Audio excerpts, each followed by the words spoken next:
مسیح یسوع میں آپ کی سلامتی ہو۔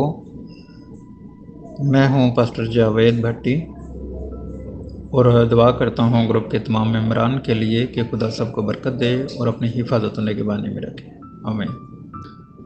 بالکل ایسا ہی ہے کہ بہت سارے لوگوں کا خیال ہے کہ جب بائبل کسی چیز پر خاموش رہتی ہے تو ہمیں بھی خاموش رہنا چاہیے، لیکن پھر بھی بائبل کچھ اشارے بھی دیتی ہے اور کچھ باتیں بھی بتاتی ہے اس موضوع کے بارے میں، اس چیز کے بارے میں جس کو ہم جاننا چاہتے ہیں، اور خدا کا روح اس میں ہماری مدد اور رہنمائی کرتا ہے۔ جی بالکل، سوال یہی تھا کہ وہ کون سی سکن ہے جس سے وہ لباس بنائے گئے تھے جو آدم اور حوا کو پہنائے گئے تھے۔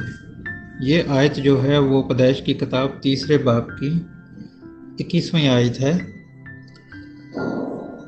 اس سے پہلے خدا نے جو کچھ کہا وہ ہوتا گیا، خدا جو کچھ منہ سے صادر کرتا گیا، بیان کرتا گیا، کہتا گیا، وہی ہوتا رہا اور وہی ہوتا گیا۔ جب سب چیزیں پیدا ہو گئی تو خدا نے انسان کو پیدا کیا۔ جب سب چیزیں پیدا ہوئیں تو خدا نے کہا اچھا ہے، لیکن جب آدم کو پیدا کیا تو خدا نے کہا اچھا نہیں ہے، کیونکہ آدم اکیلا تھا اس لیے اچھا نہیں ہے، کیونکہ باقی سب جانوروں کے جوڑے جوڑے تھے اس لیے وہ اچھے تھے۔ تو جب آدم کے لیے حوا کو بنایا گیا تو پھر خدا نے کہا کہ یہ اچھا ہے۔ جب آدم کو بنا لیا گیا تو خدا نے عدن کے باغ میں 2 درخت لگائے تھے۔ ہم زیادہ تر نیک و بد کی پہچان کے درخت کے بارے میں ہی زیادہ گفتگو کرتے ہیں، لیکن وہاں پر ایک حیات کا درخت بھی لگایا گیا تھا اور نیک و بد کی پہچان کا درخت بھی لگایا گیا تھا۔ لیکن کلام ہمیں یہ کہتا ہے کہ خدا نے انہیں منع کیا تھا نیک و بد کی پہچان کے درخت کے پاس جانے سے اور اس کا پھل کھانے سے۔ تو جب وہ پھل کھا لیتے ہیں تو ان کو محسوس ہوتا ہے کہ وہ ننگے ہیں، اور پھر وہ کیا کرتے ہیں کہ اپنے جسموں کو پتوں سے چھپاتے ہیں، انجیر کے پتوں کی لنگیاں کچھ لوگ کہتے ہیں، لیکن پتوں کا ذکر ہے کہ پتوں سے انہوں نے اپنے جسم کو ڈھانپا۔ تو جب تیسرے پہر خدا ان کے پاس آیا اور ان سے پوچھا کہ آدم تو کہاں ہے؟ تو آدم نے کہا کہ میں ننگا ہوں۔ تو خدا پھر ان سے آگے سوال کرتا ہے کہ تمہیں کس نے بتایا کہ تو ننگا ہے؟ کیا تو نے اس درخت کا پھل کھایا جس کو کھانے سے میں نے منع کیا تھا؟ تو پھر آدم کہتا ہے کہ میں نے نہیں کھایا، بلکہ یہ جو عورت تم نے میرے ساتھ کی ہے اس نے مجھے کھلایا تو میں نے کھایا۔ تو جب حوا سے پوچھا جاتا ہے کہ یہ پھل کیوں کھایا، تو حوا کہتی ہے کہ مجھے سانپ نے بہکایا تو کھایا۔ مطلب کہنے کا کہ کوئی بھی اس گناہ کو اپنے سر پر لینے کو تیار نہ تھا۔ تو جب انہوں نے اپنے جسم کو ڈھانپا تو خدا نے انہیں خود لباس مہیا کیے، ان کو کوٹ عطا کیے، لباس جو کہ چمڑے کے بنے ہوئے لباس تھے، دونوں کو پہنائے گئے۔ اور بعد میں ہم ذکر دیکھتے ہیں کہ سانپ کو بھی سزا ملتی ہے اور آدم اور حوا کو بھی سزا ملتی ہے۔ اب یہ جو کوشچن مجھ سے کیا گیا کہ وہ کس جانور کی سکن تھی، چمڑی تھی جس سے وہ لباس بنائے گئے تھے، تو بائبل اس کے بارے میں بالکل خاموش ہے۔ لیکن پھر بھی یہاں پر کچھ ہم دیکھتے ہیں کہ جو بائبل کے عالمین ہیں، جو علماء ہیں بائبل کے، وہ اس کے بارے میں بیان کرتے ہیں جیسے کہ بھائی نے بھی بیان کیا تھا کہ ولیم میکڈونلڈ جو کہ خدا کا خادم ہے، اس کا خیال ہے کہ کسی جانور کو ذبح کیا گیا، لیکن اس نے کسی جانور کا نام نہیں لیا۔ اس کے بارے میں ایک اور نظریہ بھی ہے، بلکہ ایک نظریہ نہیں، اس کے بارے میں مختلف نظریات پائے جاتے ہیں۔ مثال کے طور پر یہودی ربیوں کا کہنا ہے کہ جب آدم اور حوا کو پیدا کیا گیا تو ان کے جسم پر جلد نہیں تھی، جیسے کہ ہم آج انسانوں کے جسم کے اوپر جلد دیکھتے ہیں، ویسی ان کے جسموں کے اوپر جلد نہیں تھی۔ اور بہت سارے جو مفکرین ہیں وہ یہ بھی کہتے ہیں کہ جلد کی بجائے یہ روشنی میں ملبس تھے، یعنی روشنی کو پہنے ہوئے تھے۔ یہ کیوں وہ کہتے ہیں ایسا چیزوں؟ وہ اس لیے کہتے ہیں کیونکہ جب ہم زبور کی کتاب اور اس کا 104 باب اور اس کی غالباً دوسری آیت ہے، اس میں لکھا ہوا ہے کہ تو نور کو پوشاک کی طرح پہنتا ہے اور آسمان کو سائبان کی طرح تانتا ہے۔ شاید اس آیت کو لے کر وہ یہ کہتے ہوں گے مفکرین کہ ان کو روشنی کا لباس، یعنی روشنی نے ان کو گھیرا ہوا تھا، ان کے جسم پر سکن نہیں تھی یا لباس نہیں تھا۔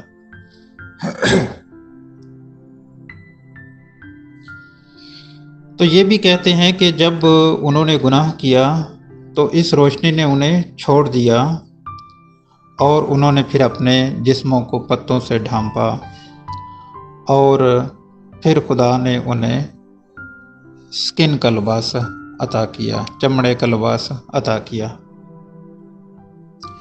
یہ تو کچھ مفکرین کی رائے تھی اور ان کے خیالات تھے جو کہ وہ بیان کرتے ہیں، لیکن یہ جو نظریات ہیں، یہ جو نظریہ ہے، یہ مسیحیوں کے نزدیک ایک پہیلی کی طرح ہے۔ لیکن یہ چیز بھی ہے کہ جو مسیحیوں کا جو ایمان ہے وہ یہی ہے کہ خدا نے ایک جانور کو ذبح کیا اور یہ دنیا کی پہلی قربانی تھی، اور اس قربانی کے وسیلہ سے ان کو جو چمڑا ملا اس کے لباس بنائے گے اور وہ آدم اور حوا کو پہنائے گے ان کا جسم ڈھانپنے کے لیے۔ اب اس کے بارے میں ایک اور نظریہ بھی پایا جاتا ہے جو کہ یہودی ربی بیان کرتے ہیں۔ جب یہودی ربیوں کی کمنٹری ہم پڑھتے ہیں پرانے عہد نامے کے متعلق، تو ان کی کافی ساری کمنٹری موجود ہے۔ جب بائبل کو ہم پڑھتے ہیں تو اس کمنٹری کو بھی ہمیں پڑھنا ضروری چاہیے۔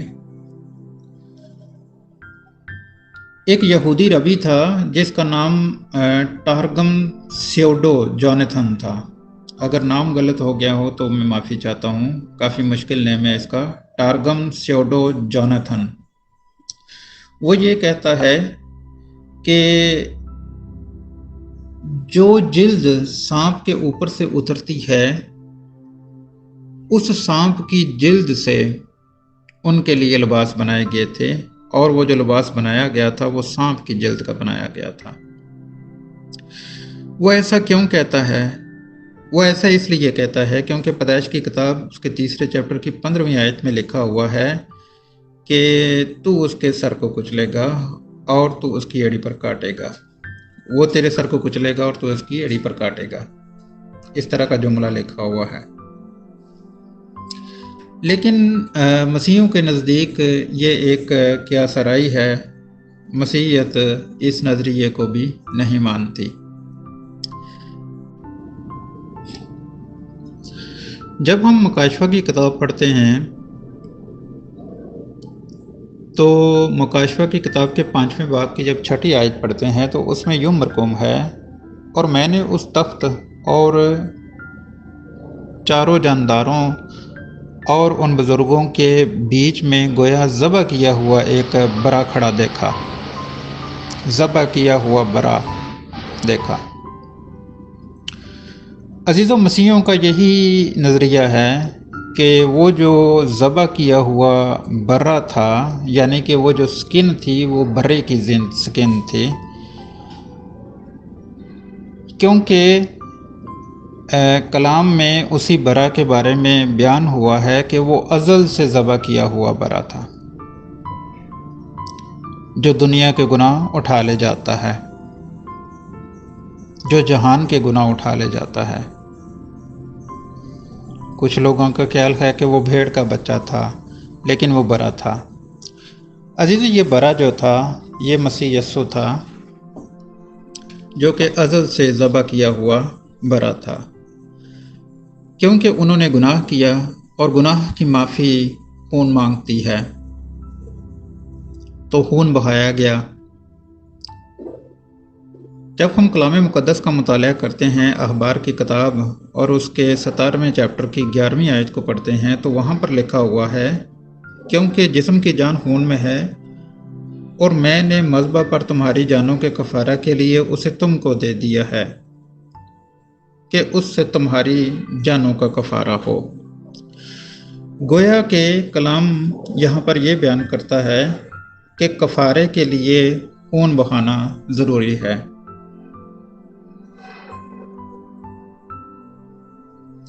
اسی طرح جب ہم عبرانیوں 9ویں باب کو پڑھتے ہیں اور اس کی 22ویں آیت کو پڑھتے ہیں، تو وہاں بھی یہ مرقوم ہے، اور تقریباً سب چیزیں شریعت کے مطابق خون سے پاک کی جاتی ہیں، اور بغیر خون بہائے معافی نہیں ہوتی۔ تو عزیزو، معافی جو ہے وہ خون کے بہانے کے بغیر بالکل ممکن نہیں۔ اگر خدا کی نزدیکی کو ہم نے اپنانا ہے، یعنی ہم چاہتے ہیں کہ خدا ہمارے نزدیک آئے، تو خون بہانا پڑتا ہے، قربانی دینی پڑتی ہے۔ تو مسیحیوں کا یہی نظریہ ہے کہ وہ برا تھا، ازل سے ذبح کیا ہوا برا، یعنی مسیح یسوع، جس کی سکن سے وہ کوٹ بنائے گئے، ازل سے ذبح کیے ہوئے برے کی سکن سے وہ کوٹ بنائے گئے، یعنی مسیح یسوع، جس نے یہ کفارہ دیا اور خدا اور انسان کا جو رابطہ باغ عدن سے ٹوٹ گیا تھا اس کو بحال کیا۔ اور یہ بحالی اس وقت ہوئی جب وہ ذبح ہوئے اور انہوں نے اپنی جان کا فدیہ دیا اور خون بہایا گیا۔ تو عزیزو، اس کا جواب یہی ہے کہ وہ مسیح یسوع وہ برا تھا جس کے ذریعے سے وہ کوٹ بنا۔ عزیزو، اس کوٹ کے بارے میں تالمود کی کتاب میں بھی لکھا ہوا ہے کہ یہ کوٹ جو تھا یہ سٹیپ بائی سٹیپ آدم سے اس کے بیٹے کے پاس آیا، اس کے بعد اس کے بیٹے کے پاس آیا، پھر اس کے بیٹے کے پاس آیا، پھر اس کے بیٹے کے پاس، پھر آتے آتے آتے آتے یہ نمرود تک یہ کوٹ پہنچ جاتا ہے۔ تو جب نمرود تک یہ کوڈ پہنچتا ہے، کیونکہ اس کوڈ کے اندر جو تھی وہ بہت ساری طاقت اور شکتی تھی، تو جب یہ کوڈ نمرود تک پہنچتا ہے تو نمرود کو بے پناہ طاقت ملتی ہے، اور وہ جس چیز کو بھی چاہتا ہے وہ کر لیتا ہے، اور اسی طاقت اور غرور کے گھمنڈ میں وہ خدا سے مقابلہ کرنا شروع کر دیتا ہے، اور بابل کا برج بنانے کی کوشش کرتا ہے، جو کہ اس کا منصوبہ بالکل ختم ہو جاتا ہے، اور خدا اس کے منصوبے کو ختم کر دیتا ہے اور ان کی زبانوں کو ہی چینج کر دیتا ہے۔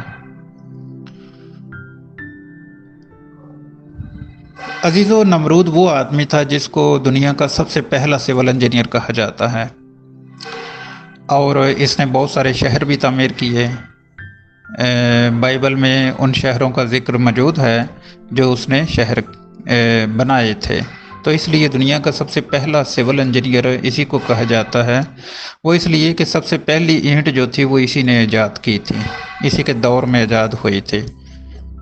تو یہ ساری برکت، سارا وسیلہ وہی کوٹ تھا جو کہ آدم کو لباس پہنایا گیا تھا، اسی کی برکت کے وسیلہ سے ملا تھا، کیونکہ یہ کوٹ نمرود کے پاس بھی آیا تھا۔